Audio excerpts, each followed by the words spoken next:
আসসালামু আলাইকুম সম্মানিত মাছ চাষী ভাই বন্ধুরা, দেশ অথবা দেশের বাইরে থেকে যে আমাদের ভিডিও দেখছেন সকলকে জানাচ্ছি আন্তরিক শুভেচ্ছা ও অভিনন্দন। আজকে ভিডিও জুড়ে আলোচনা করব কার্পু মাছ চাষ সম্পর্কে কিছু তথ্য পরামর্শ।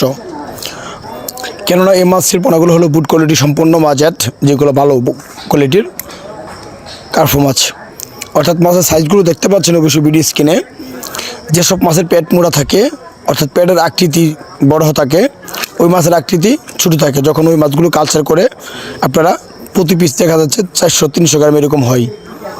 আর এখন যে মাছগুলো দেখতে পাচ্ছেন এগুলো দেখেন পেট এখানে নাই বলতেই চলে, কেননা এই জাতের কার্পু মাছের মাবুড কোয়ালিটি সম্পন্ন জাত ভালো। এগুলো যদি বড় হয় মিনিমাম একটা মাছের ওজন 2.5 থেকে 3 কেজি মানে বিক্রি করতে পারবেন আপনারা। 5 থেকে 6 মাসে যদি আপনারা পুকুরে ছাড়েন 8 থেকে 10 কেজির মাছ। তা আমরা দিচ্ছি শতভাগ অরিজিনাল কার্পু মাছ, রুই, মৃগেল, সিলভার, কালীবাউস, গড়িয়া, কাতল সকল ধরনের মাছের পোনা মন ধরে আপনারা আমাদের কাছ থেকে সংরক্ষণ করতে পারবেন। কেননা কার্পু মাছ 25% অন্য মাছের সাথে ছাড়া যায়, যা 50 থেকে 60% হিসেবে ছাড়া যায়।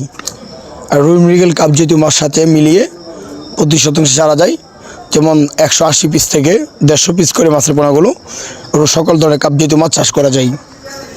যে সকল চাষিরা এরকম গুণগত কার্পু মাছ বড় সাইজের অথবা ছোটো সাইজের কার্পু মাছের রেন অথবা পোনা খুঁজছেন, তারা আপনারা স্ক্রিনে থাকা নাম্বারে যোগাযোগ করতে পারেন।